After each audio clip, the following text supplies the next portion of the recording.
Bonjour à tous, bonjour à toutes. Merci de nous retrouver sur Kavi Média, le média du développement. Merci d'être des nôtres. Si vous nous écoutez sur la 89.5, vous êtes à Conakry environ. Merci de votre fidélité. À la télé, vous nous regardez sur Kavi TV, sur les différents bouquets Canal Plus et Star Times.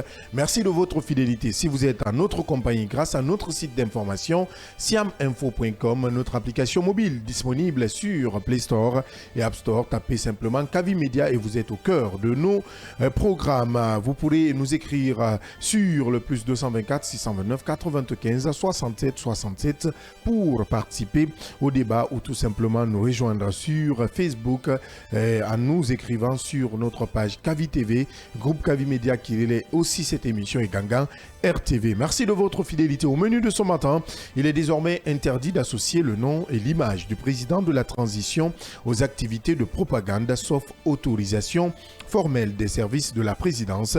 C'est le Premier ministre Amadou Ouriba qui a fait l'annonce sur les antennes de Radio France Internationale. Pour Baouri, il ne faudrait pas qu'on entache le nom du président dans le cadre d'activités qui n'ont rien à voir avec sa responsabilité et sa mission au niveau de l'État guinéen. La tragédie survenue au stade de Nzérékoré est un coup de massue sur la tête de beaucoup, déclare-t-il, sans vouloir tirer sur une ambulance. Cette mise au point avait-elle lieu d'être pendant que les manifestations étaient interdites dans le pays? L'exception ne fait-elle pas la règle? Nous analysons ensemble ce matin dans cette émission le scanner. Et puis le championnat guinéen de football Ligue 1 patauge et les arguments ne tiennent plus. La reprise reportée pour une première fois, initialement prévue pour les 5, 6, 7 et 8 décembre 2024. Le championnat n'a pas encore démarré ce jeudi. Le principal sponsor Guico Press, qui avait menacé de se retirer, ne semble pas de bonne humeur, ou tout au moins vache laitière pour la Ligue professionnelle de football.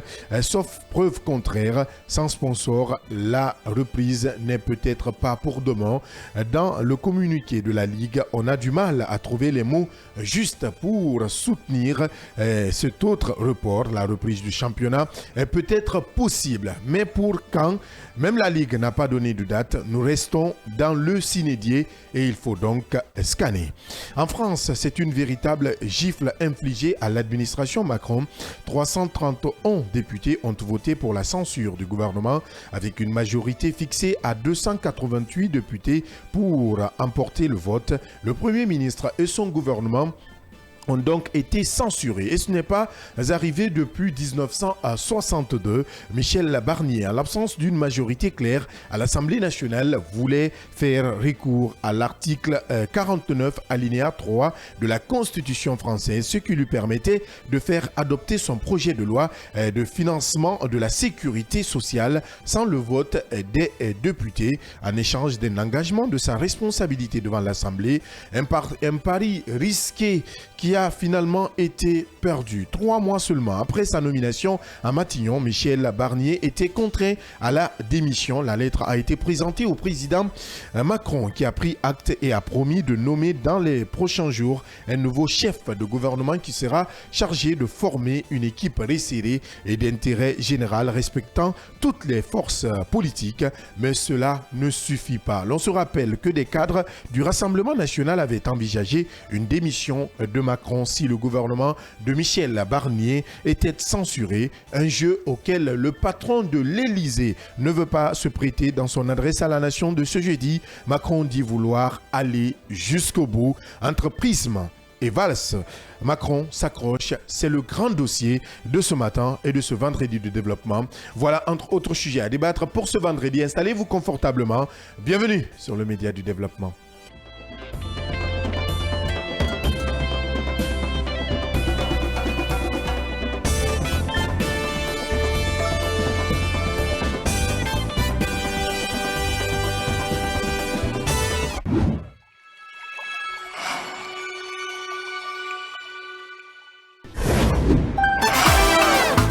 Journée internationale de la jeunesse et journée ville morte en République de Guinée et des questions pour la jeunesse guinéenne. Merci une fois encore de votre fidélité au programme du groupe Kavi Média, le seul et unique média de développement en République de Guinée, il faut le dire.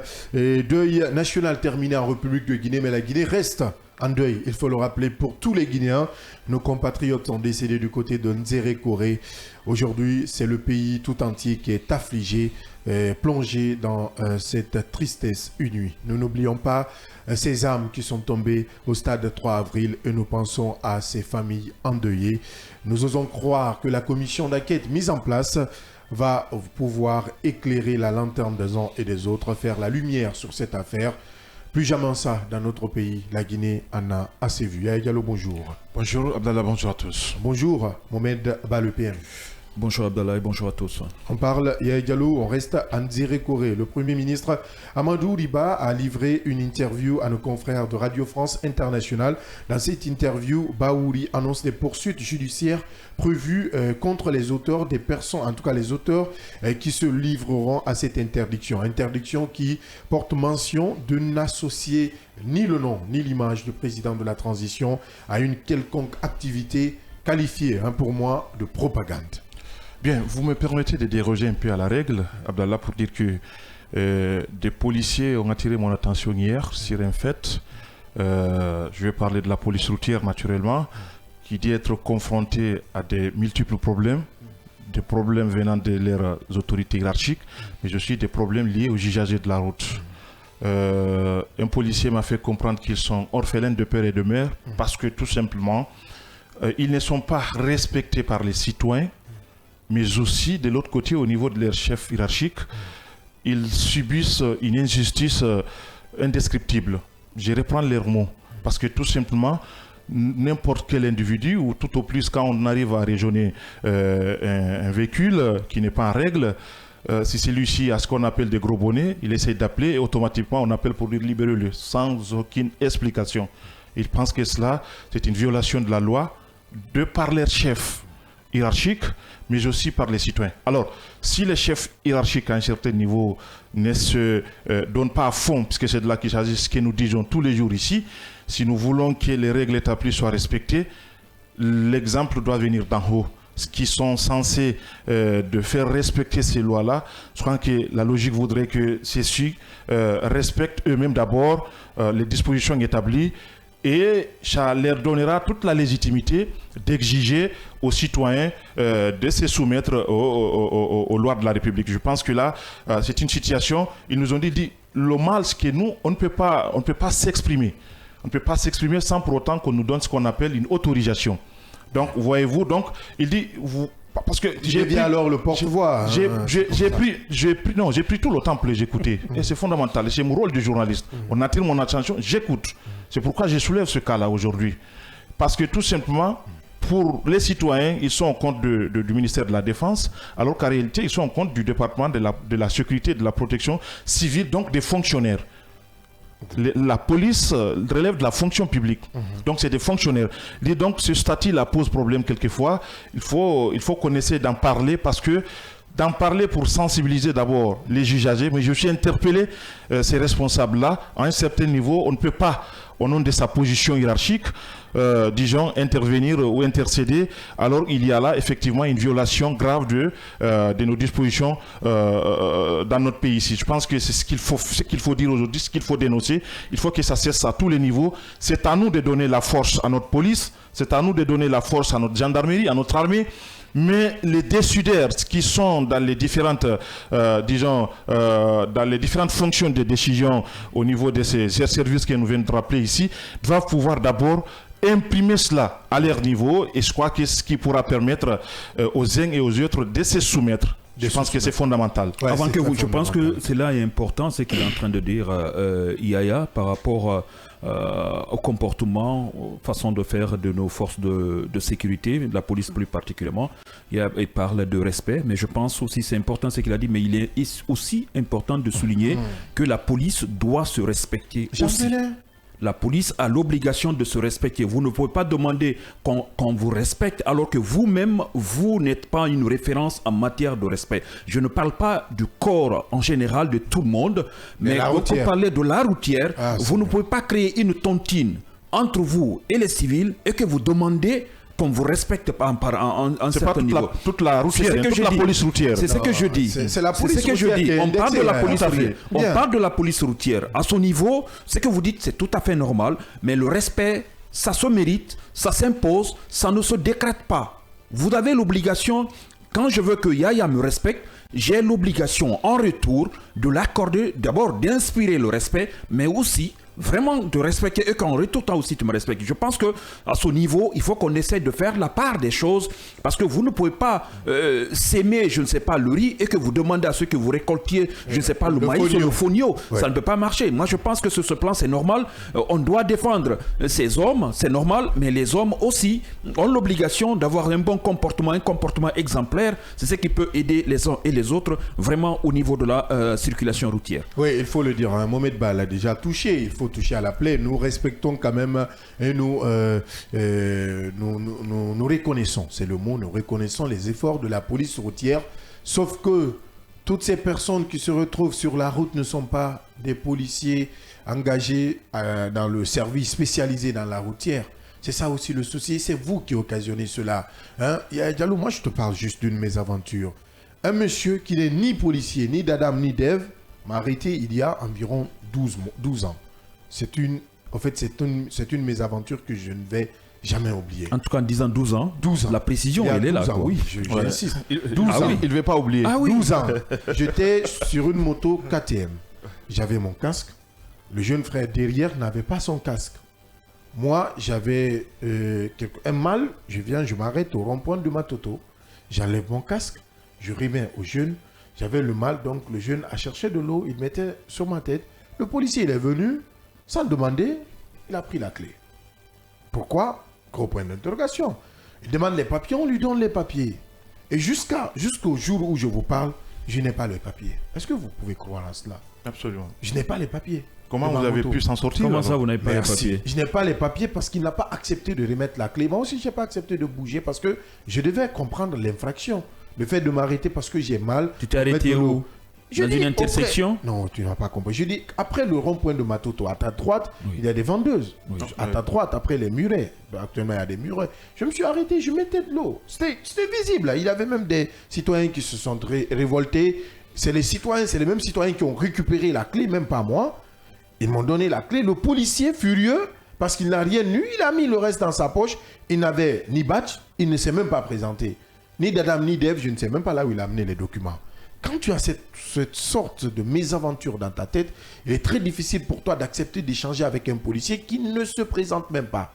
Le monsieur, il est un fantôme. Il vient, il s'arrête devant toi, il ne se présente pas, il prend ta clé. Ouais. Mais on regarde, attends, il ne regarde pas les films? Des brigands. Oh, il ne regarde pas des films? Se présenter qui tu es et puis voilà, avec le Normalement, respect, c'est la ça, salutation. tu Oui. Tu te présentes. Si on voit que les citoyens ne les respectent pas, parce qu'eux-mêmes, ils brisent la procédure. Ils ne respectent pas la procédure. Tu arrêtes quelqu'un, tu te présentes. Tu montres ton badge comme dans les autres pays. Maintenant, s'il a une infraction, tu annonces l'infraction. Ou tu l'informes de l'infraction avant de te mettre à prendre sa clé. On dirait qu'on était en guerre. Donc, nous respectons ce que vous faites en tant que police routière. Merci Yaya pour cet appel. Et j'ose croire que les hauts commis, ceux qui sont dans les bureaux, vont comprendre un peu le cri de cœur de ces agents qui sont sur le terrain et à ces chefs hiérarchiques qui font des tontines sur nos routes. Arrêtez, parce que vous allez pousser les citoyens à ne pas respecter la loi. On se tourne vers le premier sujet maintenant. Bien. Je pense que c'est intéressant d'entendre le chef du gouvernement parler ainsi. C'est une suite logique de ce communiqué du ministre de la Justice, garde des Sceaux, Yaya Kairaba Kaba, qui en a tout mentionné. Nous attendons, comme on l'a dit ici, du concret de la part du gouvernement. Parce que c'est la seule façon, et c'est la seule manière de pouvoir apaiser. La justice, c'est pourquoi elle est fondamentale dans toute société. Alors, ce qui est arrivé est arrivé. La bousculade mortelle qui s'est intervenue au niveau des Jérékoré est quelque chose de tout à fait naturel dans un monde que nous connaissons bien. Ça arrive quelquefois. Ça dépend maintenant de la forme et les circonstances. Ce qui pose débat. Sinon, en réalité, il y a eu dans plusieurs pays, dans plusieurs États, des bousculades mortelles comme ça. Ce qui interroge les uns et les autres, c'est le nombre élevé de morts et tout ce qui s'ensuit. Sinon, en réalité, ça se fait Tout récemment, c'est au niveau de la Mecque où nous avons assisté plus d'une centaine de morts. Au niveau de la mosquée, les gens sont partis pour quoi faire? Pour le pèlerinage. Je le dis, je le rappelle parce que c'est pour pouvoir permettre aux uns et des autres de mieux cerner la situation. Libre à chacun de donner son avis. C'est cela aussi la respiration démocratique, mais sans pour autant qu'on ait des idées préconçues pour pouvoir détourner le débat de la réalité. Ce qui est arrivé, c'est regrettable. On ne pourra pas avoir les mots mieux que le Premier ministre, puisqu'il en a parlé. Il parle d'une tragédie humaine, ce qui est passé, il parle d'une bêtise même humaine, pour reprendre un peu ces mots. Ce qui s'est passé, c'est tout à fait inadmissible. Maintenant qu'il y a eu des annonces, tout récemment, c'est le chef du gouvernement qui l'a dit chez nos confrères de RFI, il est important à un certain niveau qu'on essaye de situer les responsabilités. Puisque déjà, l'enquête, on nous apprend que une commission d'enquête est déjà mise en place. Eh bien, nous osons croire qu'avec cette commission d'enquête, les magistrats qui seront commis à cette tâche-là auront toute la latitude de mener ce qu'on appelle les enquêtes comme il le faut. C'est fondamental. Et je pense que là, pour tous ceux qui savent à un certain niveau, quand des événements mortels comme ça arrivent, à des endroits comme ça, il est nécessaire, je l'avais rappelé l'autre fois ici, de sanctuariser le lieu dans lequel ces événements malheureux ont eu lieu pour pouvoir déterminer un certain nombre de choses. Si cela n'est pas fait, moi, je ne peux pas croire qu'on peut aboutir à une commission d'enquête sérieuse parce que tout simplement, on aurait, effacé un certain nombre de traces. On le fait, c'est pour ne pas que les uns les autres, naturellement, il faut le dire comme ça, puissent un peu corrompre les traces, j'allais dire, parce que ce sont ces traces-là qui peuvent permettre à ce magistrat et tous ceux qui sont impliqués dans le cadre de cette enquête-là d'avoir des éléments qui peuvent orienter, leur démarche. Je pense que ça devrait se faire. Si ce n'est pas fait, pourquoi on ne l'a pas fait? Il faut qu'on essaie d'avoir des réponses à ce niveau-là, parce que c'est la chose la plus élémentaire. La police nationale, la gendarmerie et même l'armée est au courant de cela. C'est comme ça que ça doit se faire. Rapidement, la police pourra, nous dire effectivement qu'est-ce qui s'est passé. Et comme le Premier ministre l'a dit, parce qu'il parle effectivement des mains criminelles, s'il y en aura des mains criminelles derrière ces événements-là, c'est ce qui pourra permettre à ces gens-là de voir clairement s'il y a des objets qui peuvent naturellement corroborer une telle thèse en l'espèce. Mais je ne pense pas que ça soit ainsi. Je ne le souhaite pas que ça soit ainsi. Je pense qu'il y a eu des accidents, nous connaissons, la forme de ce stade-là. Nous connaissons aujourd'hui, c'est un stade qui était en rénovation, donc en chantier. Nous avons vu le portail, tout cela, ce sont des éléments qui peuvent amener, qui peuvent créer ce que nous avons connu là. Oui, Baouli l'a déjà rappelé, mais là, concentrons-nous sur cette question. Pourquoi on insiste sur l'utilisation abusive de l'effigie et du président de la transition, le général Mamadi Doumbouya? Parce que là, c'est le véritable débat aujourd'hui. Parce que c'est vrai que nous sommes en communication de crise. Mais je l'ai rappelé dans le libellé, les manifestations étaient quand même interdites en République de Guinée. Est-ce qu'aujourd'hui, c'est devenu une leçon? Parce que Baouli l'a dit, Baouli l'a dit que c'est un coup de massue sur la tête de nombreux cadres. De tous les Guinéens, pas que des cadres. De tous les Guinéens, y compris nous. Un coup de massue, il a dit, pour beaucoup d'entre nous. Il a même les propos, je répète, il dit pour beaucoup d'entre nous, c'est un coup de massue. Donc aujourd'hui, c'est comme si on essayait de tirer les leçons de nos erreurs. Aujourd'hui, est-ce qu'il faut tenir maintenant cette décision très ferme jusqu'à la fin? Parce qu'il ne faudrait pas que ce soit un feu de paille. On a déjà vécu le feu de paille. Il faut maintenant penser à résoudre le problème et à faire perdurer la décision, surtout. Oui, ce qui veut dire que tout simplement, il faut qu'on tire les leçons à tous les niveaux. Tirer les leçons de ce que nous avons vécu du côté de Zerkoré. Et je pense que cela interpelle directement nos décideurs de dire à un certain niveau, ce qui se passe là n'est pas normal. Avant tout d'abord, moralement parlant. Je pense que ce qui s'est passé là, il n'y a pas autre chose à dire que, à mon avis, de stopper tout cela. C'est la solution. Elle s'impose d'elle-même. Voilà, si nous sommes devant un fait où c'est clair que ça veut dire tout simplement, arrêtons, stop, de tout ce qui se passe là. Maintenant, nous savons très bien, c'est vrai que vous avez rappelé que les manifestations ont été interdites, mais nous avons compris tout récemment qu'il y avait quand même du déploiement de mesures. Il y a certains qui sont autorisés, d'autres ne sont pas autorisés en ce qui concerne les manifestations. Nous avions tous salué ce communiqué du CNRD à l'époque, lu par Dame Aminata, interdisant toute forme de manifestation, y compris les tournois de football, les matchs de gala et tout ce qui s'ensuit. Je pense que là, il faut qu'on revienne à cette décision-là et qu'on sorte du deux poids deux mesures. C'est une suite logique. Voyez-vous, je pense que même si expressement on l'a pas dit ou on l'a pas fait savoir d'abord, mais je pense que nous nous acheminons vers cela. Et ça s'impose là. Je pense qu'il faut qu'on ait la sagesse qu'il faut pour l'accepter comme tel. Aujourd'hui, nous l'avons suivi, le responsable de l'OGP, parce que c'est une suite, à mon avis, c'est une suite logique de tout ce que nous sommes en train de dire aujourd'hui, qui était sur le plateau de la RTG, qui annonçait l'interdiction systématique de certains effigies qui sont collés à l'image du chef de l'État. Donc, alors, il parle de la DCI qui doit pouvoir à un certain niveau avoir son aile dedans, à partir de la DCI, c'est-à-dire la présidence. Il a insisté, quand on parle de la DCI, admettons qu'il s'agit là de la présidence, la direction de l'information et de la communication au niveau de la présidence. Donc, c'est au niveau de la présidence que la décision qu'on doit pouvoir examiner pour savoir si c'est possible ou plus ou moins acceptable d'associer l'image du chef de l'État à un certain nombre de personnes. Je pense que... D'activités, attention. À un certain nombre d'activités. D'activités, liées aux activités. Bien. Les activités, nous savons très bien quels sont les mouvements de soutien. Évidemment, c'est les mouvements de soutien. Pas que. Il y a des tournois de football. Pas que. Hier, le tournoi intercommunal a été quand même reporté s'inédié par la gouverneure de la ville de Conakry. Ça, c'est pas un mouvement de soutien, c'est un match. J'ai dit bien, oui. De tout ce que nous vivons et de tout ce que nous sommes en train de traverser là, tout est parti de cela. Nous connaissons quand même les contours de l'organisation du tournoi d'Izerikori. Au début, c'est vrai que le langage a changé, mais nous savons bien que le docteur Ditrevé s'agissait du général Doumbouya. Le langage a changé au niveau du gouvernement. C'est de là qu'il s'agit aujourd'hui. Maintenant, si on s'en rend compte qu'il faut qu'on s'arrête, moi je pense que c'est une décision sage qu'il faut prendre pour qu'on dise stop à ce niveau-là et à tous les niveaux. Je pense que c'est de là qu'il s'agit aujourd'hui, qu'on essaie de se concentrer sur un certain nombre de choses. Comme l'a dit le responsable de l'OGP, ce qu'ils veulent maintenant soutenir le président, ce qui est tout à fait normal. Un chef a toujours besoin de soutien. Maintenant, cette fanfaronnade-là qu'on a connue tout récemment là, il faut que ça s'arrête à un certain niveau et qu'on se mette au travail. Parce que tout simplement, même au plus haut sommet de l'État, on s'en rend compte que c'est du gâchis avec tout ce que nous assistons aujourd'hui. Oui. Il faut à un certain niveau qu'on essaie de se mettre au travail. C'est de là qu'il s'agit aujourd'hui. On parle de la refondation. Je pense que la refondation, on n'a pas besoin de ces événements folkloriques. Il faut, à un certain niveau, qu'on essaie de se ressaisir à tous les niveaux ici.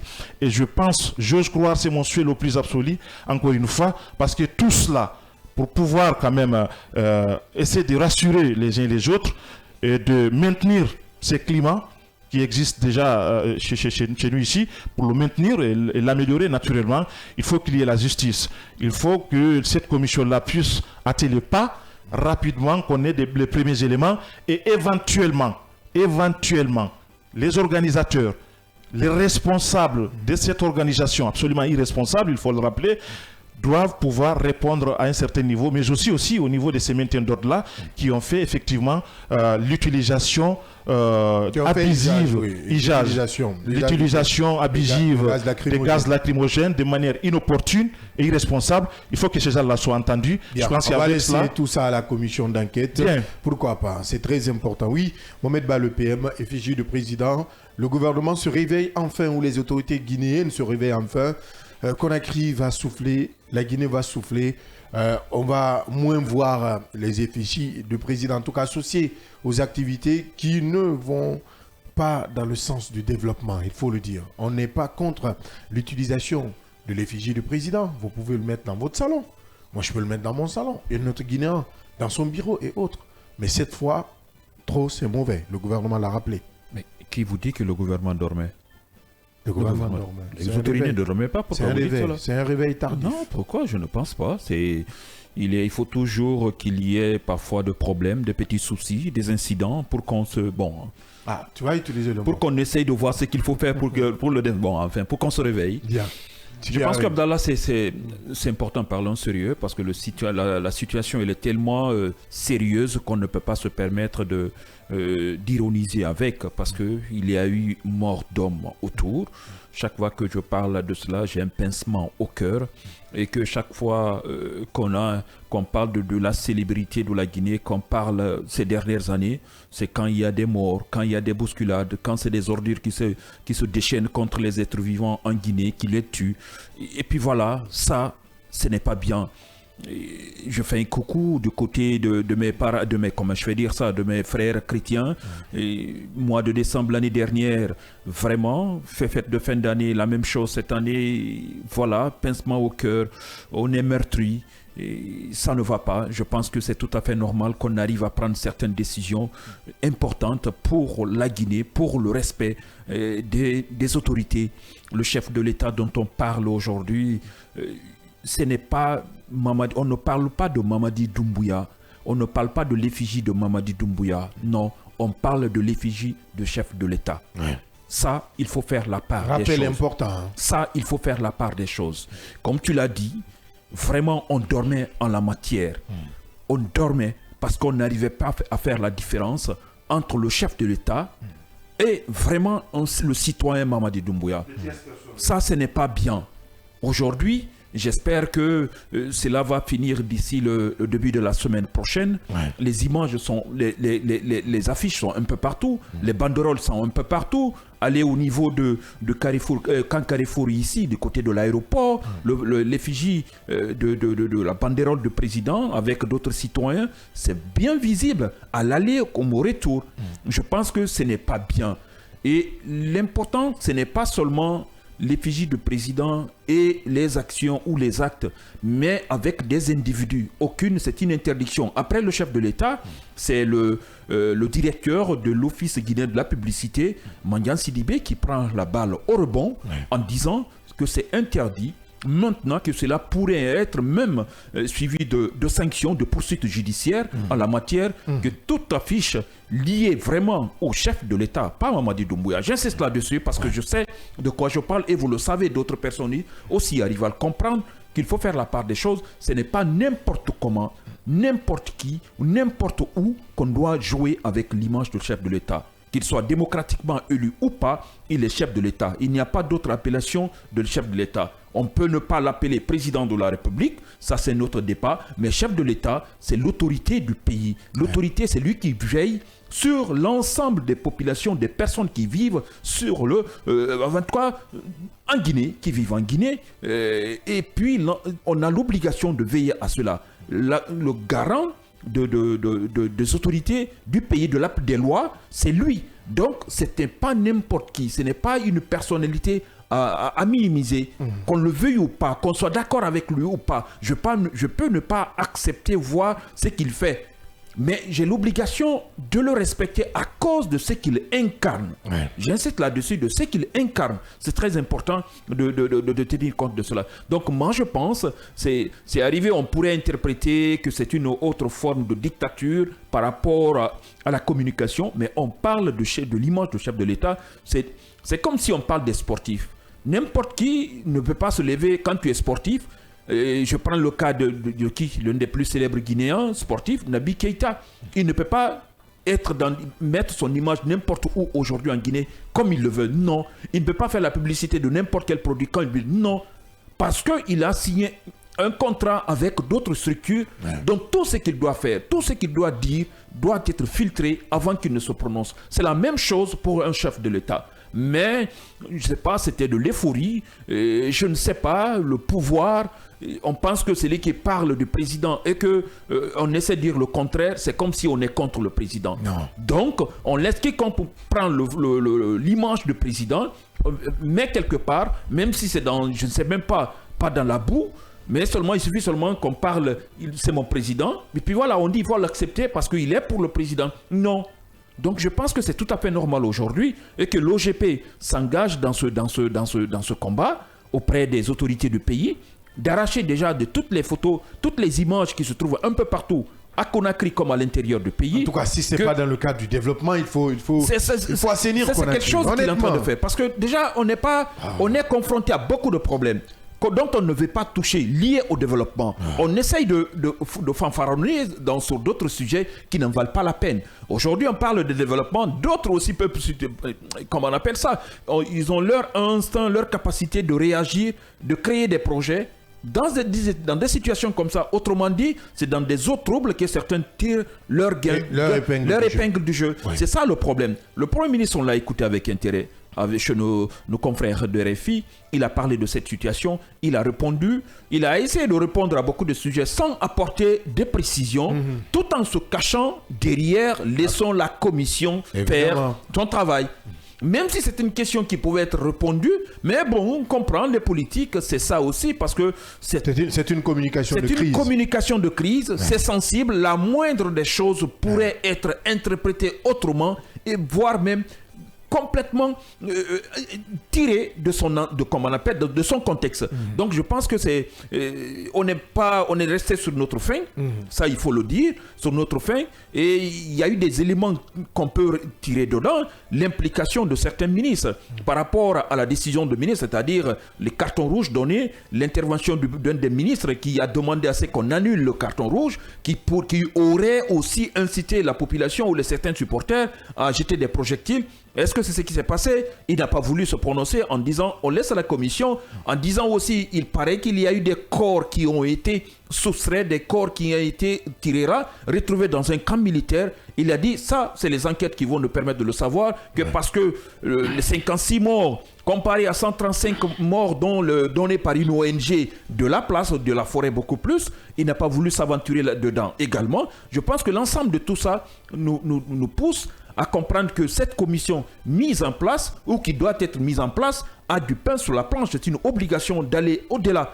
Mais cette commission, moi je pense aussi, on devrait parler de la justice, commission, mais pourquoi ne pas parler chaque fois à la place de la commission d'enquête mise en place? Pourquoi on ne parle pas de la cour d'appel de Kankan?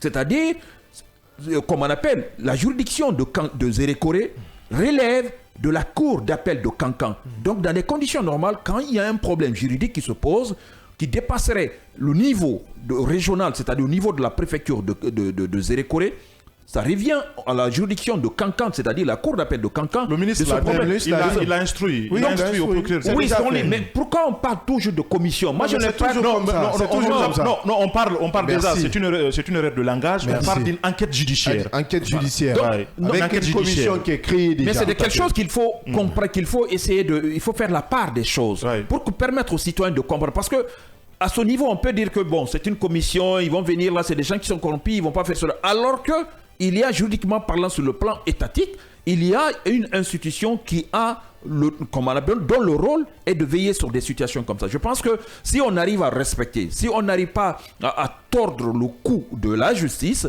je pense qu'à ce niveau, on pourrait faire un travail intéressant par rapport à cela. Donc je pense maintenant par rapport à l'effigie de chef de l'État, il revient maintenant aux uns aux autres de prendre vraiment cette décision à bras le corps et qu'on n'arrive pas à essayer de dire autre chose parce que ça ne peut que compromettre vraiment l'avenir sur le plan de développement de notre pays et qu'on arrive même à entacher l'image de chef de l'État dans des situations aussi compliquées que dramatiques que ce qui s'est passé du côté de Zérékoré. Donc, paix à l'âme de tous ces Guinéens qui sont décédés de ce côté.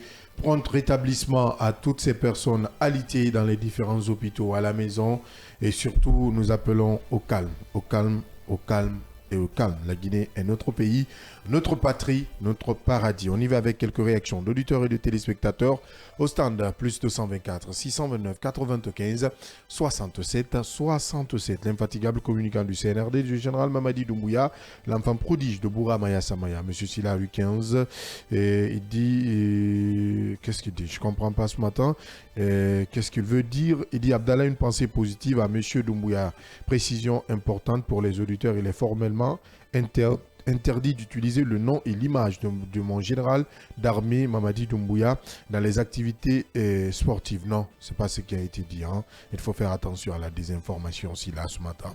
Il faut faire très très attention. Bon. Bonjour mes chers journalistes. Mieux vaut tard que jamais. Si on avait respecté les promesses prises au lendemain du coup d'État, on n'allait pas assister à cela. Le président avait dit de ne pas associer son nom aux différentes propagandes qui se faisaient dans le pays. pays, et Allah, mon pays va mal. Chacun n'a qu'à s'assumer et assumer sa responsabilité. Que Dieu sauve la Guinée et les Guinéens. Mando depuis Dabondi. Bonjour, je présente mes condoléances aux familles affectées. Voici l'une des conséquences des policiers ou agents mal formés qui n'ont aucune formation. Arrêtons de recruter des analphabètes et aux organisateurs de s'expliquer. Il faut un procès public et télévisé dans un bref délai. C'est très dommage ce qui s'est passé de ce côté. Et ceux qui publient de fausses informations doivent être poursuivis et jugés. Décembre passé, c'était l'incendie de Kaloum. Que Dieu sauve mon pays et les Guinéens. Aboubacar Bensila de Kuntia Magasin. Amin. On enchaîne avec ses auditeurs et téléspectateurs au stand de plus 224 629 95 67 67. Bonjour Kavi FM 89.5. Félicitations au Premier ministre, à l'occurrence M. Baouri, de mettre fin à tous les genres de propagande. Nous sommes dans une période de transition. Les gens n'ont qu'à faire très attention, on ne sait pas. Donc que Dieu protège la Guinée. Signé Ibrahim Assouri Iso Kamara, fidèle auditeur de cette émission. Bonjour Kavi TV, vous êtes vraiment audible et éloquent. Si cela pouvait être concret, ce serait une décision importante. Mais je reste sur ma faim puisque ce régime ne m'inspire plus confiance. Pour moi, c'est du m'as-tu vu. Ce gouvernement est le premier saboteur de sa propre parole et engagement envers ce peuple désespéré. Qu'Allah nous guide dans le bon sens. Amen. C'est Baldé Souleymane Mahfouz depuis Sangaridi. Merci pour la fidélité. Du côté de Sangaridi, où vous nous regardez à la télé, sur les différents bouquets et à la radio. Certes, vous nous écoutez sur la 89.5. Salut les hommes de bonne foi. L'enquête pour le cas de Nzere Koré n'aboutira pas à un bon résultat. C'est des innocents qui vont payer les frais. Les coupables continueront à se moquer des Guinéens. Signé Mamadou Saliou. Mamadou Saliou, il faut avoir foi en la justice. Et nous avons foi en cette justice. Nous osons croire que justice sera faite et lumière sera faite de ce côté. Bonjour, le grand journaliste. Je profite de l'occasion pour saluer mes parents. Moi, je dis, si les policiers, vu qu'ils sont respectés dans la société ou sur la route, il va falloir qu'ils se respectent eux-mêmes. Les citoyens d'abord, et qu'ils respectent eux-mêmes les citoyens d'abord. Et je profite pour souhaiter mes condoléances aux familles éplorées. Mais moi, je n'attends pas s'il y aura des jugements par rapport à cet événement, des enquêtes qui sont ouvertes dans ce pays. Mais jusqu'à présent, ce n'est pas fermé. Donc, on doit s'en remettre à la grâce de Dieu. Le Tout-Puissant va jouer son rôle, Inch'Allah. Dozo Sekou, le pneumatique, le puits Caporo, fidèle auditeur des premières heures de cette émission, le scanner. Salam à vous et salam à mes parents de Dalaba Dintindiamouria Dankama, dans mon village natal. La police routière ne sera plus jamais respectée dans notre pays. Ya Djambouria, toujours égal à lui-même. Allez. Bonjour Monsieur Abdallah Kamara et à toute l'équipe du jour. Bonjour en particulier à Monsieur Ba, mon PM. Ces analyses sont pertinentes. Monsieur Abdallah, face au mauvais comportement de nos policiers, de nos polices routières dans la circulation guinéenne, plus précisément à Conakry ici, chaque fois que je dis, ça devient un phénomène très compliqué pour les usagers. Je dis, Monsieur le directeur général de la police doit trouver des solutions pour freiner ce fléau. Aminata Amfali Cissé depuis Yataya T6. Merci pour ce message. Salut Kavi, c'est un réveil tardif pour les autorités. Sinon, il y a un communiqué du CNRD qui interdisait toute manifestation, mais nous demandons que justice soit faite. Ibrahima Kondé depuis Lambagne. Ce dernier message avant de poursuivre, c'est Gambouria qui revient.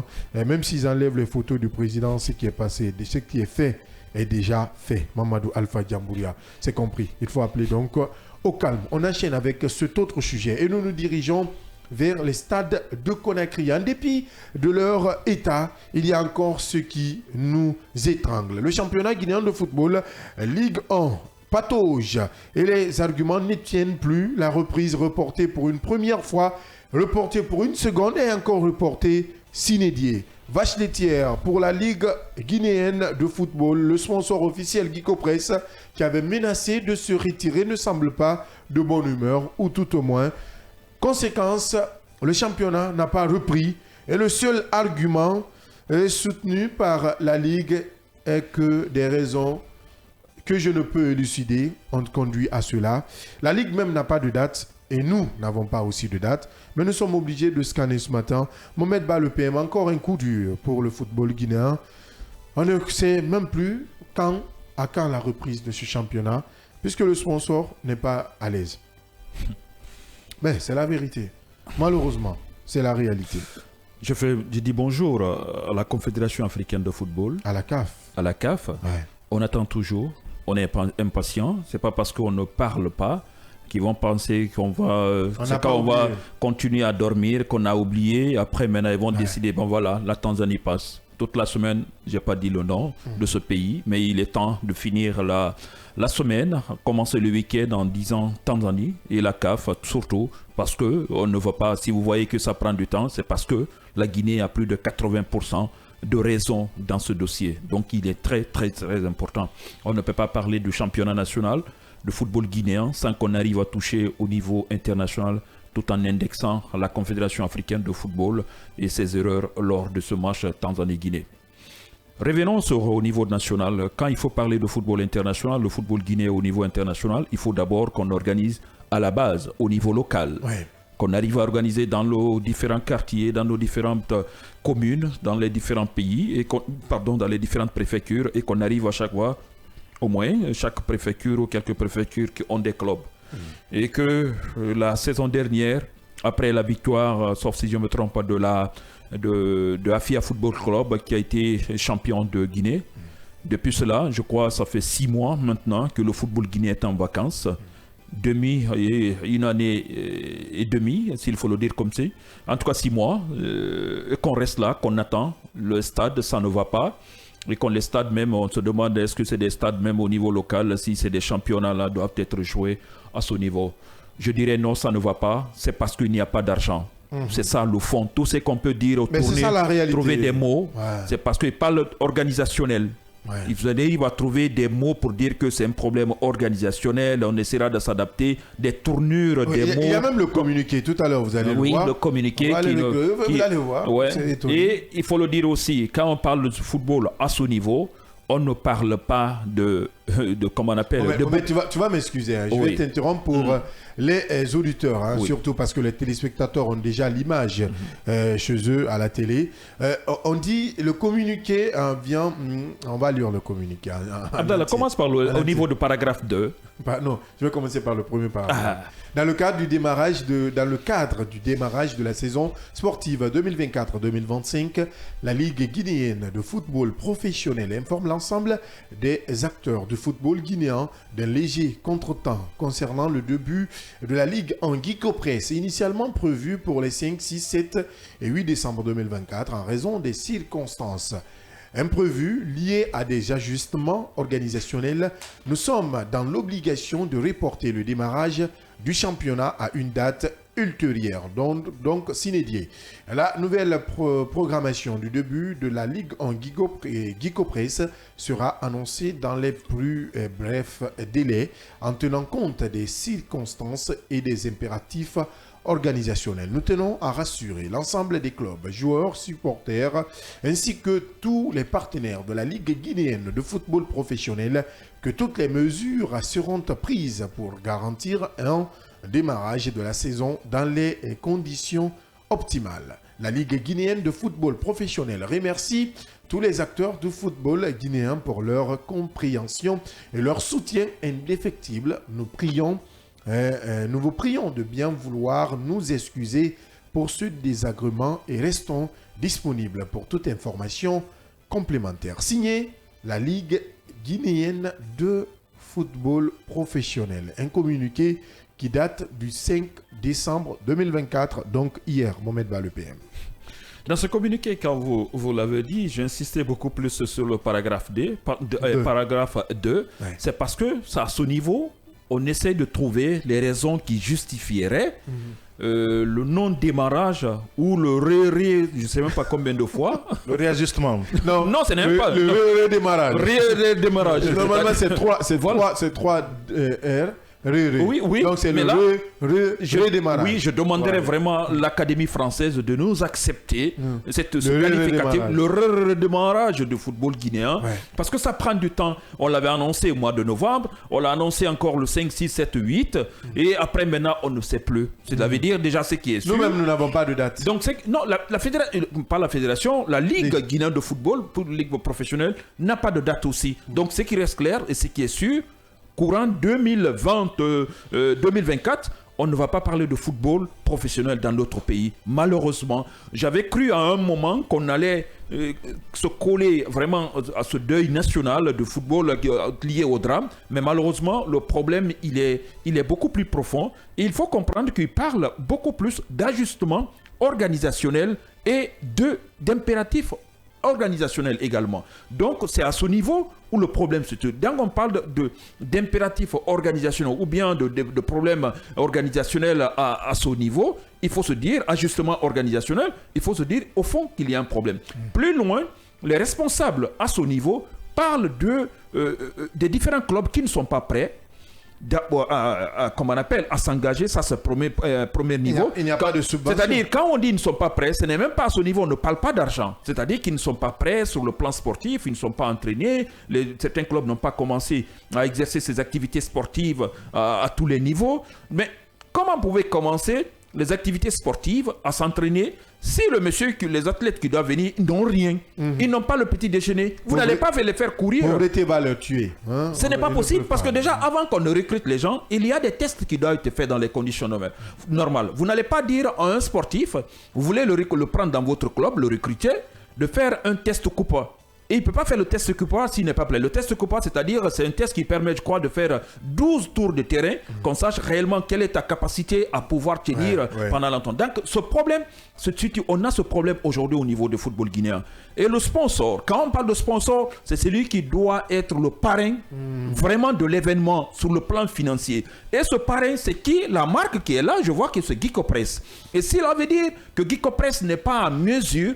Pourquoi on ne sait pas de prendre en charge le football guinéen malgré son engagement d'accompagner le football au niveau local? Et là, à ce niveau, il faut faire comprendre aux téléspectateurs et aux auditeurs que ça, ce n'est pas au niveau de Boba Sampil. Là, on ne parle pas de Boba Sampil. Là, c'est la Ligue guinéenne. Maintenant, c'est la Ligue professionnelle. Et là, on parle de Guilao. Lucien. C'est au niveau de Lucien maintenant c'est au niveau de Lucien dont on parle maintenant de ce football. Pourquoi Lucien vraiment, est-ce que c'est lui le problème?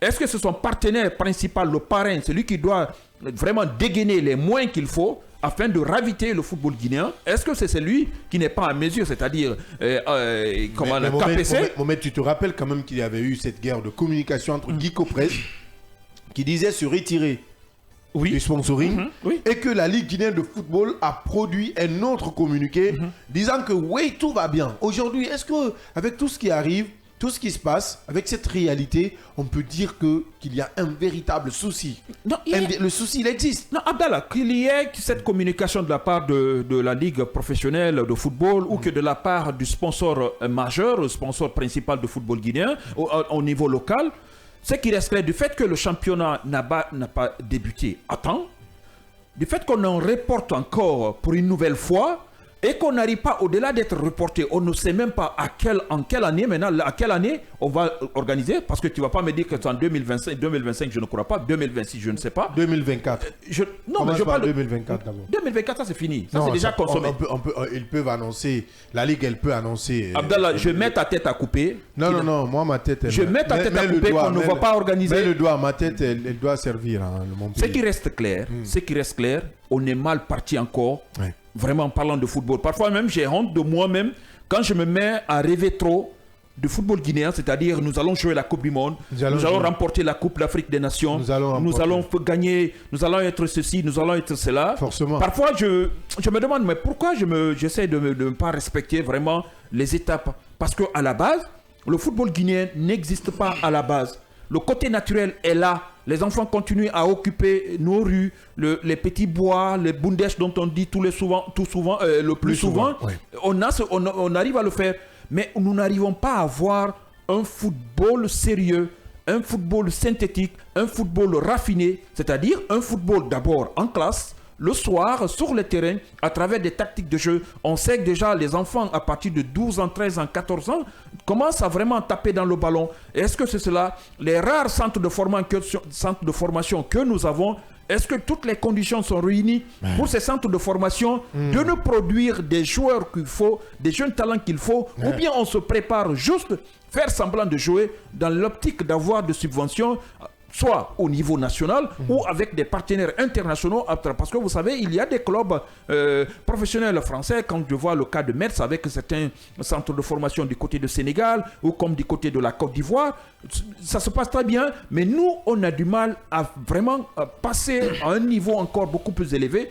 Pourquoi? Parce qu'il y a un problème organisationnel dont on fait allusion également ici dans ce communiqué de la Ligue professionnelle, c'est-à-dire ajustement organisationnel. L'organisation, ce n'est pas une question de personne. On a vu, Anthony Souaré était là, il est passé, on a vu vraiment Mathurin Bangoura, on voit aujourd'hui une autre personne qui n'est autre que Bouba Sampil. Mais est-ce qu'on a changé la tête? Les différentes têtes sont parties, c'est-à-dire les icônes, à part, comme on appelle, KPC qui est là, Antonio Souaré est parti, lui il était là, Mathurin Bangoura la même chose, mais ceux qui sont à la base, est-ce qu'ils continuent, c'est les mêmes personnes, est-ce que le problème ne se situe pas à leur niveau?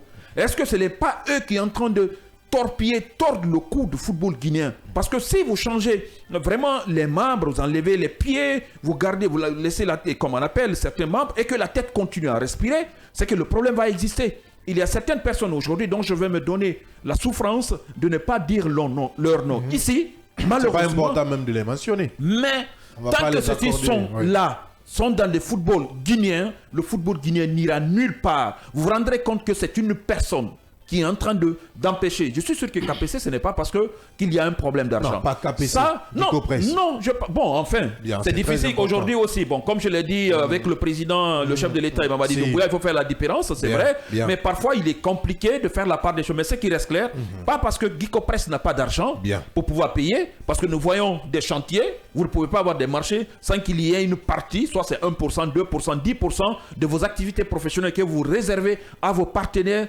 quelque part que vous sponsorisez. Donc, on ne peut pas nous dire. Nous voyons un peu partout cette entreprise de BTP en faire des projets un peu partout, des grands logements, aujourd'hui qu'on fait un peu partout, des logements sociaux, des routes, et dire aujourd'hui que ce champion, comme on appelle ce sponsor leader, n'est pas en mesure de démarrer même pour d'abord la première partie du championnat. Pour moi, ce n'est pas possible. Il y a un problème. Il y a un problème quelque part. Le problème est lié à qui? Je ne sais pas. Qui est en train d'empêcher? Je ne sais pas. Et il faut qu'on arrive à le trouver. C'est malheureux qu'on arrive à dire il faut que le président, comment on appelle, la présidence se réveille à la matière. Mais ce qui reste clair, le football guinéen est en train de souffrir. Maintenant, 6 mois de vacances, c'est incroyable, c'est trop ça. Oui, très incroyable. Hein. 2 reports déjà.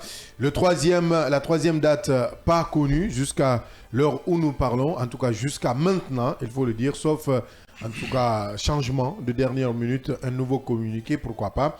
Mais pour l'heure, le championnat guinéen, championnat de Ligue 1, Guico Press est loin du démarrage, très loin. Nous sommes dans l'inconnu. Et j'ai l'impression que même les responsables de cette ligue-là sont dans une situation incertaine. À la limite, c'est des gens qui se cherchent. Ouais. Et c'est symptomatique de l'image du football guinéen. Ce qui sous-entend effectivement que nous avons un problème d'une politique sportive nationale depuis un certain nombre de temps, depuis un bon bout de temps dans notre pays ici. Ça ne date pas d'aujourd'hui. C'est un problème structurel et qui nécessite véritablement des réformes structurelles, ce qui pourra nous permettre, et ça ne pourra se faire qu'avec des hommes et des femmes qui sont avertis, avisés, connectés au monde entier et pour comprendre qu'est-ce qu'il faut aujourd'hui pour notre football, pour que nous puissions faire de notre football, parce que jusqu'à présent nous ne l'avons pas compris à bien des égards, que le football est une science. Et plus loin, quand nous comprenons que c'est une science, on peut la transformer en une industrie. Et ça peut produire beaucoup d'argent pour nous. Et ça peut permettre un bon nombre de jeunes gens, des jeunes talentueux de ce pays-là, de concrétiser leurs rêves, tout simplement. Forcément. Nous avons connu dans nos différents quartiers ici des jeunes qui sont absolument incroyables, quoi. C'est-à-dire que s'ils avaient le soutien de Vinicius aujourd'hui, ils allaient être comme un Vinicius, tellement qu'ils en ont tout. Mais il n'y a pas de soutien. Et je pense que c'est le rôle de cette ligue-là de pouvoir quand même coordonner tout cela à la base. Et pourquoi pas essayer de faire en sorte que le sport soit dans les salles de classe, comme l'a rappelé Ba. C'est de là qu'il s'agit aujourd'hui. Comment chercher les moyens? Il faut s'asseoir et réfléchir. Et je pense que c'est une erreur de penser qu'une entreprise peut être un sponsor leader pour pouvoir permettre un financier, il faut le rappeler comme ça, c'est un jeu de mots, mais en réalité un financier de notre sport, de notre football professionnel. Nous j'ai dit non, il faut qu'on essaie au plus haut sommet, je parle là du département du sport, qu'on puisse réfléchir et voir comment est-ce qu'il faut faire en sorte que l'État soit présent partout. Maintenant, que les autres viennent après. C'est de là qu'il s'agit. Vous imaginez si, en pareille circonstance, qu'il y avait des structures étatiques qui pouvaient s'occuper de cela, on n'allait pas attendre quand même les bonnes humeurs d'une entreprise ou des autres. Je pense que là, il y a des problèmes qu'il faut se poser. Il faut qu'on se réveille de ce côté-là pour comprendre qu'il faut qu'on change de stratégie. Il faut qu'on essaie de professionnaliser notre sport et que l'État puisse s'impliquer. Nous voyons ce qui se passe aujourd'hui au niveau de la Tanzanie. C'est vrai que c'est une équipe adverse au Sili national, mais on s'est rendu compte qu'il faut de moyens. Il faut de moyens financiers. Le football, c'est les moyens. Il faut de moyens, il faut des ressources humaines. Il faut aller apprendre ailleurs. Ce n'est pas interdit. On a connu ici le Brésil à un certain niveau qui était une référence. Parce qu'il y avait du talent comme nous en avons chez nous ici. Mais puisque le Brésil n'avait pas compris à un moment donné qu'il fallait faire en sorte que le football soit professionnalisé, que c'est une science qui évolue, et bien finalement, qu'est-ce qui se passe? C'est l'Europe qui a volé la vedette aux Brésiliens. Et voilà, aujourd'hui, à travers l'Espagne et tout ce qui s'en suit. Ils n'ont que leurs yeux pour pleurer. Voilà, ils ont de bons joueurs, mais ça se joue. C'est en Europe, là. Et, généralement, en Espagne, où nous avons des grands clubs. Il faut l'admettre, n'en déplaise. Qu'est-ce que tu veux dire? Oui. Mais ils se cherchent dans le studio. Non, c'est pas ça. Ne t'engouffre pas, cher ami. Ils se cherchent. Ne t'engouffre pas. Ils se cherchent. Ne t'engouffre pas. N'en déplaise. Non, ne t'engouffre pas. Le Real, le Grand Barça, c'est là-bas. Ah, d'accord. Bien. Non, il dit le Grand Barça, c'est bon, on peut aller. Non, on peut pas aller avec ça. Je ne suis pas un extrémiste. Je suis rationnel. Je suis très rationnel dans ce que j'ai dit. On va pas détourner le débat. Non, on ne va pas aller, mais je juste. Maintenant, tu me comprends. Non, on va pas détourner le débat. C'est juste par placer cette époque, comme cette déclaration. Non, rapidement, non, pas beaucoup, non, moins que ça. Vas-y. Le championnat leader aujourd'hui, on ne peut pas enlever l'Allemagne, comme on appelle l'Angleterre. Bien, c'est compris. Ça.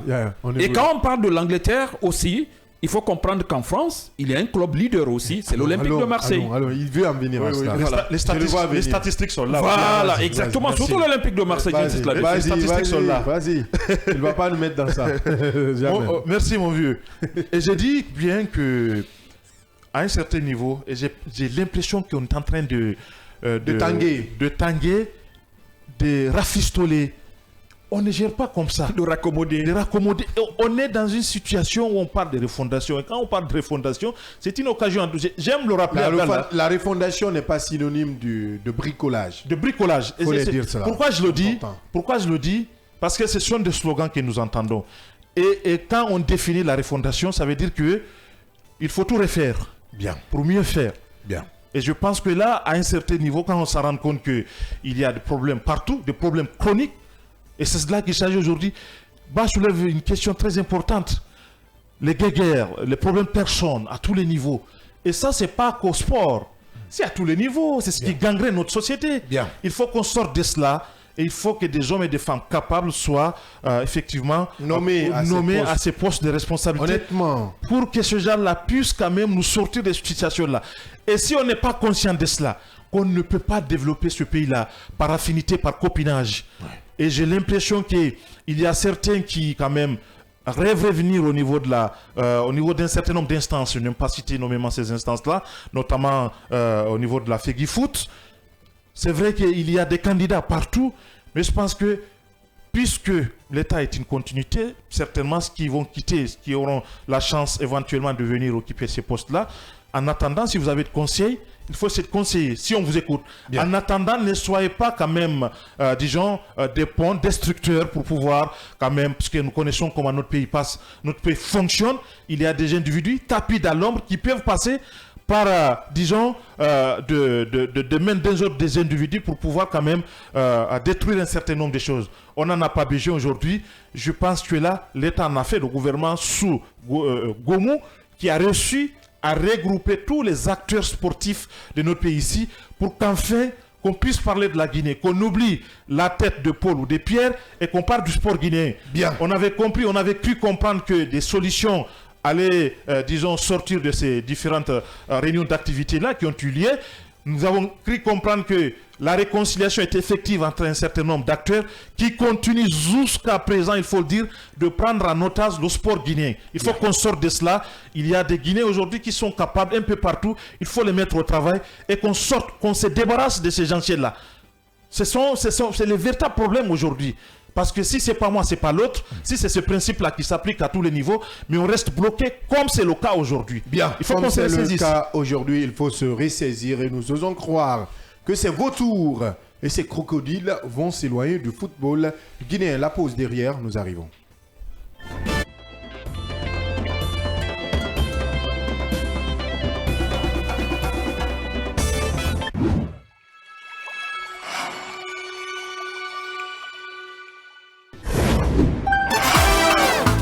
Journée internationale de la jeunesse et journée ville morte en République de Guinée et des questions pour la jeunesse guinéenne. Ah oui, coïncidence heureuse ou malheureuse, je suis déçu, je pense qu'elle est malheureuse parce que c'est vrai que la jeunesse guinéenne aujourd'hui occupe en tout cas à peu près 65%, 70% de la population générale guinéenne, ce qui nous amène à dire effectivement, elle doit se remettre en cause dans son ensemble pour pouvoir comprendre les enjeux qui l'attendent. La jeunesse et le numérique pour le développement durable. Donc c'était vraiment important qu'à l'occasion de cette journée, que toute la jeunesse guinéenne aussi se mobilise, se retrouve sur des espaces, que cela soit des espaces numériques ou des espaces physiques, pour animer des conférences, pour tenir des sessions de formation, de renforcement de capacité, ou encore pour faire des panels, des échanges, permettant vraiment de mettre un focus sur la jeunesse guinéenne. Aujourd'hui, est-ce qu'il faut se retrouver sur la table du dialogue? Aujourd'hui, est-ce qu'il faut éviter le pire pour notre pays qui est déjà économiquement affaissé? Et quand on parle de problèmes dans ce pays, il faut comprendre que nous avons deux types de régimes dont la Guinée a accepté de gérer la vie de la nation, c'est la démocratie. Et quand on parle de la démocratie, nous savons très bien il y a des tiroirs qui se trouvent dans cette thématique de démocratie. Et des éléments, des outils, des matériels qui caractérisent ce qu'on appelle la démocratie. Et quand on parle de démocratie, forcément, il y a ceux qui sont pour, ceux qui sont contre. Cela ne veut pas dire que ce sont des ennemis.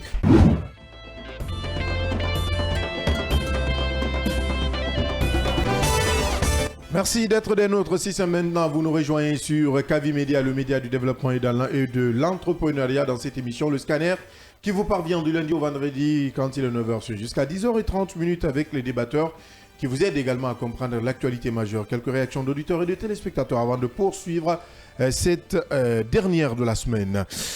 Bonjour Kavi Média, nous apprécions et nous accompagnons cet état d'esprit du gouvernement si c'est cela qui nous évitera autre chose imprévue ici sur Riba de Fest Camara depuis Fourikaria. Merci de la fidélité du côté de Fourikaria. Bonjour Kavi Média, vraiment le football guinéen fait pitié vu que ce qui se passe pour moi, on n'est pas prêt d'abord d'aller loin. Bon vendredi à vous, c'est Barry Ibrahima depuis Symphonia T7. Merci Barry depuis Symphonia T7. La fédération guinéenne de football peut organiser ce championnat sans l'aide de personne s'ils sont des managers, car c'est possible. Mamadou Alpha Diambouria. Bonjour les scanneristes de Kavi. Il est temps qu'on fasse les états généraux de sport pour le développement du sport. C'est les infrastructures, la formation des joueurs et une bonne administration sportive et les bailleurs de fonds. Sans ça, on n'ira nulle part. L'État doit subventionner le sport. Cette Fegifoot n'est pas efficace du tout. Je n'ai aucun espoir. Regardez, on est qualifié dans aucune catégorie. C'est le Sili local qui reste maintenant dans la course qualificative. Aboubakar Ben Sila de Kountia qui revient. Nous, on va poursuivre. Avant d'aller avec le dernier sujet, cet arrêté 1727-25 qui attire notre attention. Arrêté 1725 du MATD. Oui, sur la 3e page. Pour ceux qui peuvent consulter le document qui est déjà officiel, document signé le 4 décembre 2024. On voit ce document, cet arrêté portant nomination des chefs services communaux et adjoints de l'État civil des communes de la région spéciale de Conakry. Un fait attire notre attention, Mohamed hier on en parlait, c'est au niveau de la commune de Symphonia où, je ne vais pas mentionner le nom de la personne, le chef ou la chef service à hiérarchie B et le chef service à hiérarchie A. J'aimerais comprendre, aidez-moi. C'est difficile à comprendre parce que ce n'est pas réaliste. C'est pour cela que ça pose des problèmes dans votre tête. C'est parce que le sang a pris une autre direction au lieu que ça ne... Bon, je ne lance pas dans ce côté biologique. Je ne sais pas. C'est incompréhensible, s'il faut le dire comme ça, qu'on arrive à voir des gens dont le niveau n'est pas aussi élevé et que dans l'équipe, vous avez des personnes qui ont le niveau hiérarchiquement parlant sur le plan des études, ont atteint un certain niveau recommandé par l'administration guinéenne, par l'école guinéenne ou bien dans l'ensemble par la fonction publique guinéenne, voire même au niveau de l'administration du territoire et de la décentralisation en matière de travail, en fonction, il n'y a pas de possibilité que quelqu'un, qu'il soit un homme ou une femme, qu'il soit guinéen ou pas, qu'il soit guinéen d'ici ou d'ailleurs, ne peut avoir la possibilité d'être responsable d'une personne dont la hiérarchie est beaucoup plus supérieure sur le plan des études. On ne peut pas comprendre qu'au niveau de la décentralisation, au niveau de nos communes, qu'on arrive à nommer quelqu'un à un poste de responsabilité, à un poste qui aussi inspire, important, parce que là, on parle de l'état civil. On parle de l'état civil. Aïe. On parle de l'état civil. Tout se passe là. C'est dans la commune qu'on arrive à mettre quelqu'un dont le niveau, la hiérarchie B. Et voire même, vous allez avoir cette hiérarchie B, mais ce n'est même pas échelon 2, mais encore non. Non, mais c'est incroyable ce qui est en train de se faire. Je pense qu'il est temps qu'on arrive à voir. On parle, ça existe dans certaines localités, ce n'est pas partout, mais on arrive à se comprendre compte que cette réalité est en train de porter atteinte à la volonté des autorités du pays sur le plan administratif et je ne sais encore dans quelle localité. Le jeune Bourouno se bat aujourd'hui en collaboration avec le ministère de l'administration du territoire et de la décentralisation pour qu'on arrive vraiment à donner une certaine responsabilité aux autorités au niveau local à la base. Mais cette fois-ci, on parle de l'état civil. C'est même lié à quelque chose. Il y a le côté civil, mais il y a l'état qui est là. On voit l'incarnation de l'état au niveau civil à la base. Comment on peut mettre quelqu'un, quel que soit comme on appelle la protection que cette personne peut bénéficier, on ne peut pas le mettre là parce qu'il y a quelqu'un d'autre qui est au-dessus de la personne. La hiérarchie est là. C'est-à-dire, pour être beaucoup plus simple, encore plus compréhensible, quand vous êtes de hiérarchie B, vous ne pouvez pas être au-dessus celui qui a la hiérarchie A. Ça, c'est dans la normalité. Ça, c'est dans la normalité, c'est ce qui doit continuer. Donc, nous le voyons. Au niveau des étudiants, on le sait.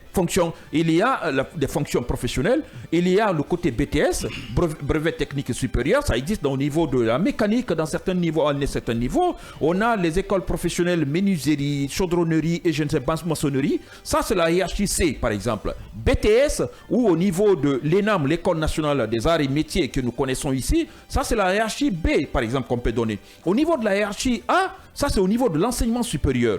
Vous ne pouvez pas vous permettre, même si vous n'aimez pas la personne de l'enseignement supérieur, de la hiérarchie A, vous ne pouvez pas le reléguer au rang de personne de hiérarchie C ou de hiérarchie B. La même chose pour la personne qui a grade hiérarchie B. Donc l'ensemble de tout ça, peut-être moi je considère, j'insiste là-dessus, je pense que c'est une erreur.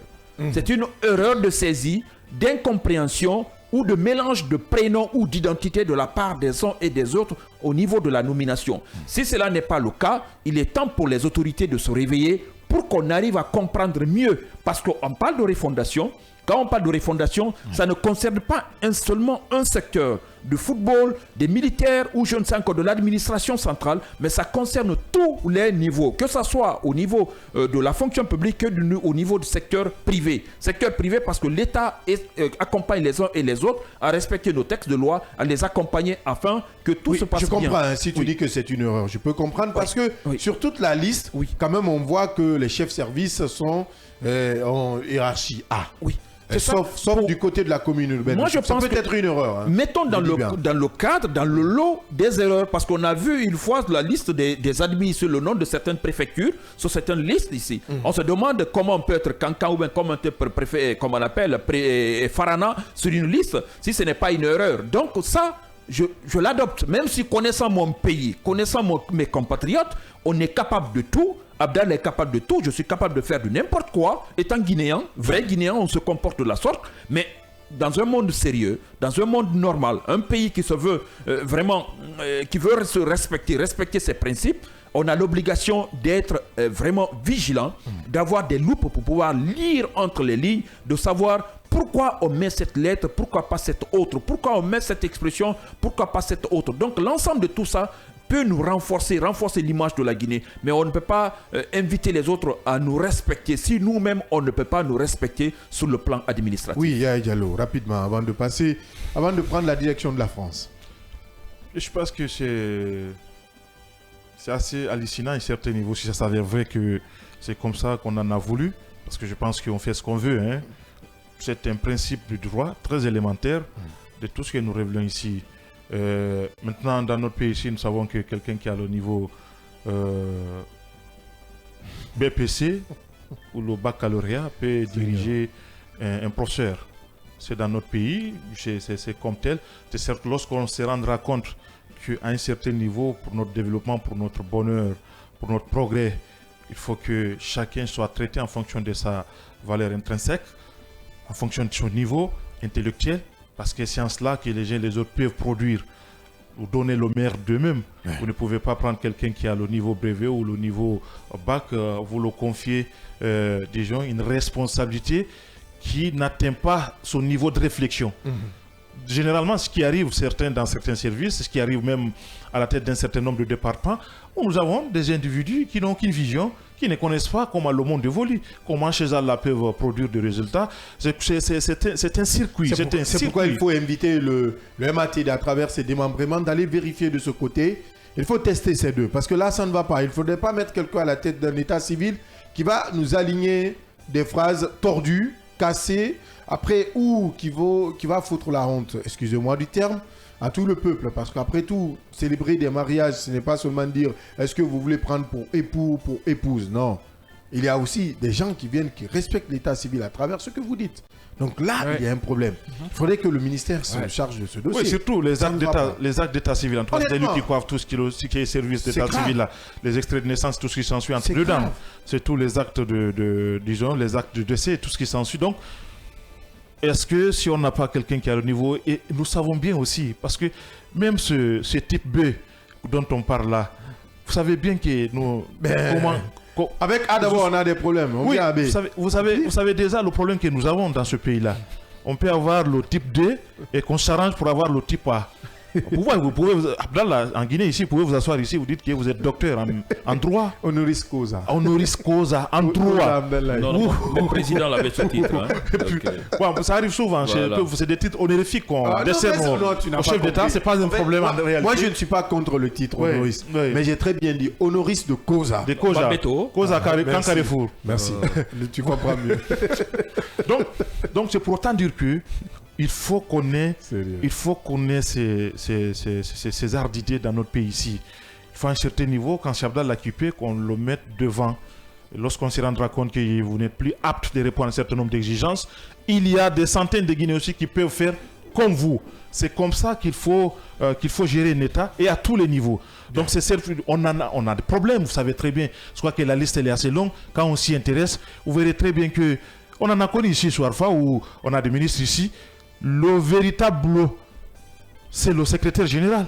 On vous apprendra que le ministre, c'est vrai, on peut comprendre, il y a certains aussi qui n'ont pas d'expérience administrative, autant pour aider s'adapter, mais la compétence doit être de mise. Ouais.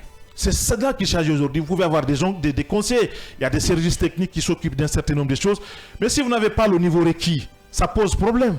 Et ça, c'est un cas typique qu'il faut dénoncer. Je pense que là, j'ose croire qu'au niveau du département de l'administration, ça peut être une erreur, mais connaissant un peu comment nous fonctionnons dans l'administration guinéenne, les gens en ont fait, disons, un fonds de commerce où il faut faire tout pour qu'on ait... Au MATD, ça ne va pas, hein, honnêtement, parce que ce n'est pas la première erreur, hein, il faut le dire. Même au niveau de la nomination de certains présidents de conseils de quartier, on a reçu dans notre émission Barama Soumouni ici, on a reçu quand même des chefs, des personnes qui dénonçaient avoir eu des présidents de conseils de quartier qui ne savaient même pas arrondir un O. Et ça, c'est grave. Il faudrait que le ministre prenne des dispositions parce que j'ai l'impression qu'ils sont en train de tromper monsieur l'ancien général. Hein. Ils sont en train de le tromper. Le général à la retraite, pardon. Le général à la retraite, ils sont en train de le tromper. Et il faudrait qu'on... On ne va pas s'attarder là-dessus. Mais honnêtement, il faudrait qu'on appelle le général. Et il faudrait que le général prenne des responsabilités, j'allais dire. Le général de la deuxième division, Ibrahim Khalil. Moi, je suis quelqu'un, j'admire bien. Oui, il est très bien. Très sage aussi. Très sage aussi. Et je pense que là, il faut qu'on arrête de le tromper. Ouais. Parce que c'est clair au niveau de la note circulaire, tous les anciens au niveau de ces conseils des quartiers-là ne devraient pas y figurer. Mais tenez-vous bien, là, mais beaucoup ont été recyclés. Bien. Oui, beaucoup ont été recyclés. Ça, c'est un cas. Bien. On a besoin des jeunes, ils l'ont dit. C'est la volonté générale. C'est ce qui est dit au plus haut sommet de l'État. Mais pourquoi des jeunes, des tierces personnes comme ça, tapis dans l'ombre, essayent de contrôler les choses? Parce que c'est difficile aussi. Quand vous gérez un département, ça va être très difficile pour les ministres de pouvoir, si peut-être par occasion, s'il arrive à nous suivre comme ça et que les informations sont remontées pour qu'il puisse prendre les dispositions, c'est très difficile pour un Premier ministre de veiller à tout cela. Bien. Il y a des services déconcentrés, soit que c'est leur responsabilité. Il faut que ça arrête là dans notre pays. Oui, il faut que ça s'arrête dans notre pays. Nous prenons la direction de la France. C'est une véritable gifle infligée à l'administration Macron. 331 députés ont voté pour la censure du gouvernement avec une majorité fixée à 288 députés pour emporter le vote. Le Premier ministre et son gouvernement ont donc été censurés. Et ce n'est pas arrivé depuis 1962. Michel Barnier, en l'absence d'une majorité claire à l'Assemblée nationale, voulait faire recours à l'article 49 alinéa 3 de la Constitution française, ce qui lui permet de faire adopter son projet, de loi de financement de la sécurité sociale sans le vote des députés, en échange d'un engagement de sa responsabilité devant l'Assemblée, un pari risqué qu'il a finalement perdu. 3 mois seulement après sa nomination à Matignon, Michel Barnier était contraint à la démission. La lettre a été déposée au président Macron qui a pris acte et a promis de nommer dans les prochains jours un nouveau chef de gouvernement qui sera chargé de former une équipe resserrée d'intérêt général représentant toutes les forces politiques. Mais cela ne suffit pas. L'on se rappelle que des cadres du Rassemblement national avaient envisagé une démission de Macron si le gouvernement de Michel Barnier était censuré. Un jeu auquel le patron de l'Élysée ne veut pas se prêter, en tout cas pas pour l'heure. Dans son adresse à la nation de ce jeudi, Macron dit vouloir aller jusqu'au bout. Entre Prisme et Valls, Macron s'accroche. Yaya Diallo. Ouais, il s'accroche et je pense que là, il est sur une chaise, disons, éjectable, il faut le rappeler. Et ça reflète encore une fois la fragilité de l'État français dans son ensemble. Depuis un bout de temps, et c'est ce qui explique d'ailleurs même l'arrivée facile de Macron à la tête de l'État français. Et il fallait qu'on ait Macron pour que les rideaux tombent au niveau de la France et pour qu'on se rende compte que aussi la démocratie telle qu'on la sens de l'autre côté ne va pas pour autant mieux aussi au niveau de la France. Tout simplement parce que nous connaissons ce qui a caractérisé quand même la position des uns et des autres en ce qui concerne ce deuxième mandat de Macron. Nous connaissons d'où est venu Macron, parce qu'à la base, Macron c'était un socialiste à la base. Il fut ministre de l'ancien président François Hollande. C'est après ça qu'il a créé son mouvement à lui. Donc, et nous savons que nous faisons face à un déclin programmé de tous les partis classiques français, les deux blocs. La droite et la gauche, parce qu'aujourd'hui la majorité qu'il avait, j'allais dire comme ça, que Macron avait, c'était un maillage entre la droite et la gauche. Il a essayé de piocher un peu partout pour pouvoir quand même se constituer une majorité. C'était au niveau de son premier mandat. Ce maillage ne marche plus parce que considérant que Macron, au début, qui était beaucoup plus socialiste et qui allait vers les socialistes, est allé beaucoup plus vers la droite, donc les républicains, parce que c'est son premier ministre. C'est ce qui a créé tout, oui, c'est ce qui a créé ce bazar. Cette fissure. C'est ce qui a accéléré les choses. Son premier ministre ici, c'est un républicain. C'est vrai qu'au niveau de la droite, républicaine, on en parle plus parce que c'est complètement déchiqueté. Vous avez plusieurs leaders, vous avez d'autres qui sont allés avec, qui sont partis avec Macron, enfin avec Le Pen, d'autres qui sont avec Macron. Il en est de même aussi au niveau de la gauche. Nous avons les insoumis aussi qui étaient à côté, il faut le rappeler, parce qu'à mon avis, la France est insoumise. C'était une faute politique de la part de Macron de n'avoir pas compris qu'à l'époque, il fallait céder. À l'époque, il ne fallait pas essayer de passer par des manèges politiques pour avoir quelqu'un acquis à sa cause, dont les affinités sont connues par les Français, et vouloir gouverner comme ça en paix. Il y avait une candidate au niveau de la France insoumise qui a été présentée, la dame qui a été présentée. Je pense que ça pouvait quand même permettre à Macron, avec le nombre de députés qu'il avait au niveau de l'Assemblée nationale, mais aussi, parce qu'il faut le rappeler, le parti majoritaire au niveau de l'Assemblée nationale, c'est la France insoumise à travers ces coalitions qu'il a pu construire autour de lui aujourd'hui. Donc ça pouvait aller mieux. On ne pouvait pas imaginer que ça pouvait aller longtemps, parce que au niveau de l'Assemblée nationale, nous constatons quand même des alliances hétéroclites. Et quand c'est comme ça, que ce soit en Guinée, aux États-Unis, partout à travers le monde, des alliances hétéroclites, c'est appelé à disparaître. Non, ça ne pèse pas trop. C'est à la limite, l'État, la longévité, c'est en 2 ans. Comme ça s'étiole parce que tout simplement, il y a des ambitions politiques. Il y a d'autres qui se projettent pour la prochaine présidentielle. Il y a tous ces aspects-là. Parce que vouloir aussi s'associer à un certain niveau, vous risquez d'être comptable de sa gouvernance. Et nous savons bien comment ça se passe à un certain niveau ici. Les uns et les autres ont des appétits politiques. Et je pense que c'est ce qui a anticipé les choses. Maintenant, mettons le sujet dans son contexte. Aujourd'hui, on parle de motion de censure. Quel effet, si on doit, pour ceux qui ne comprennent pas l'effet motion de censure, quel effet ça fait au gouvernement? Parce que, je l'ai rappelé dans le libellé, le Premier ministre Michel Barnier, a voulu faire la même chose, on échangeait en off tout à l'heure, que François Hollande. Mais sauf que ce n'était pas dans le même contexte.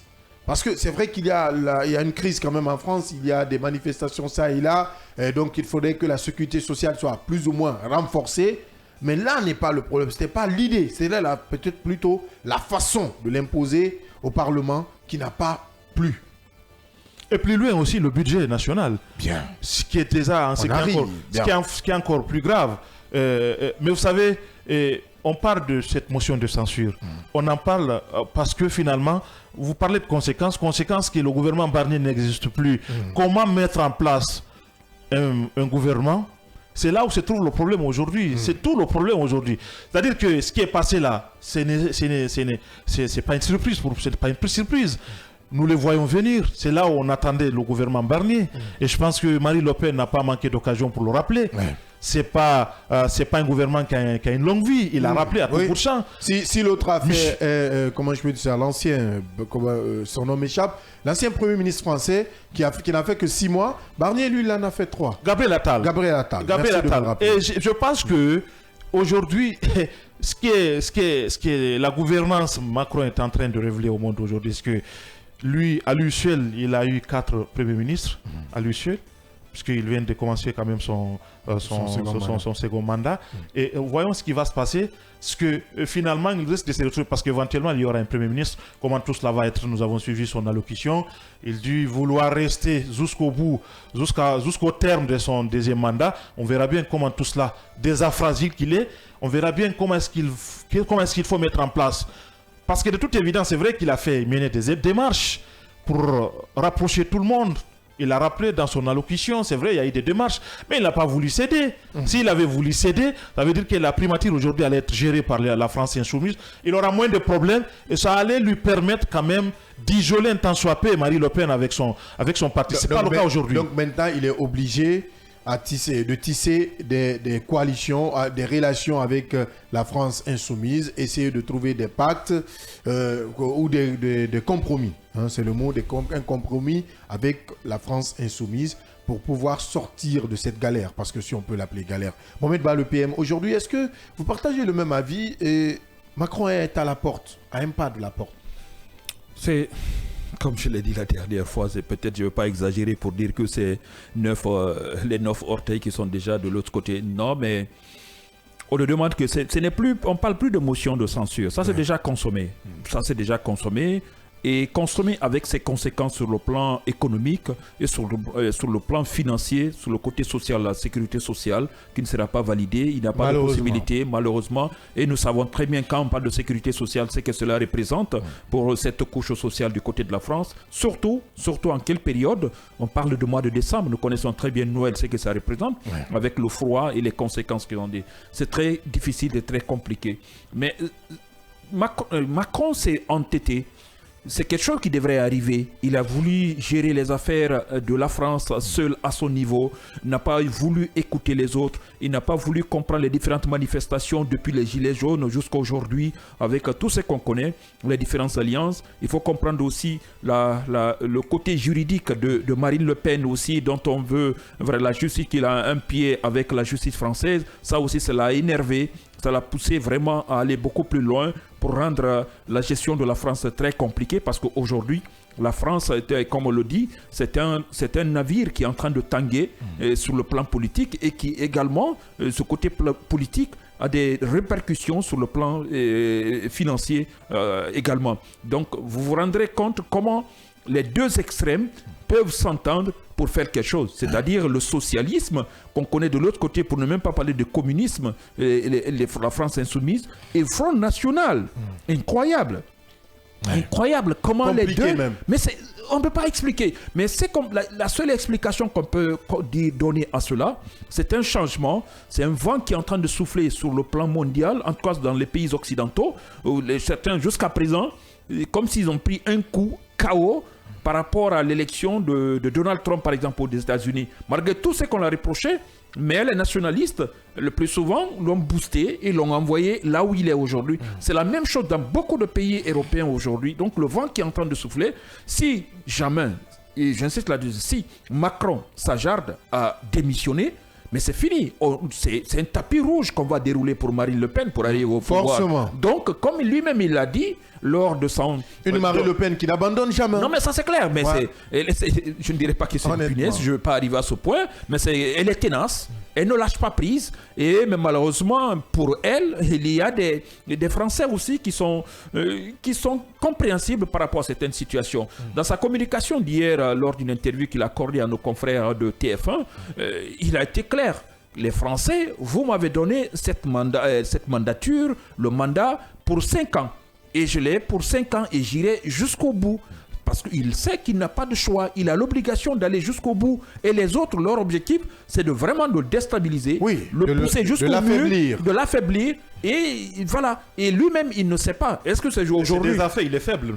Il est affaibli. Absolument. Il est affaibli. Au-delà d'être affaibli, il est isolé. En tout cas, moi, je n'aimerais pas être à sa place. Et aujourd'hui, il reçoit les différents groupes parlementaires, comme on appelle, à sa présidence, comme on appelle à son bureau, pour pouvoir parler des affaires de la France, parce que ça ne va pas. Ouais. Il a l'obligation, ça ne va pas. Marine commence à baisser un peu les bras, qu'elle est prête vraiment d'accepter le prochain Premier ministre pour qu'ils vont travailler ensemble. Mais comment il va le faire? Elle, j'ai l'impression qu'elle a déjà réussi le coup, c'est-à-dire faire tomber le Premier ministre et son gouvernement. Imaginez, ils ont pris combien de temps avant qu'on ne nomme ce gouvernement? Et ce gouvernement qui vient n'a même pas fait combien de temps, à peine 3 mois déjà, le gouvernement prend un coup. Donc c'est un record qui se bat, incroyable, tu l'as dit à l'entame ici, depuis 1962, la 5e République n'a pas connu cette situation. Et la France doit comprendre. C'est vrai, Macron, le macronisme arrivé au pouvoir, ça a été aussi un certain bouleversement sur le plan politique. On pouvait s'attendre à tout, qu'un jeune, que quelqu'un qui sort de nulle part, qui vient en singleton lui seul, et puis voilà, il passe, laissant ces classiques de la politique française, le socialisme, la droite, et je ne sais encore le Front National à l'époque. Donc aujourd'hui, je pense que la France, ça ne va pas, politiquement parlant, ça se répercute. Et voilà, parlant de développement, les Guinéens qui sont là-bas aussi attendent cette décision, parce que la sécurité sociale, nous savons très bien ce que cela représente. Ça signifie pour les Français. On est déjà pris par le temps, malheureusement. Tes 2 secondes sont égales à 30 secondes. On va aller avec deux réactions avant de rendre l'antenne. Actuellement, Ndoye, il est très strict sur ses minutes. Hein. On est avec le commercial en même temps.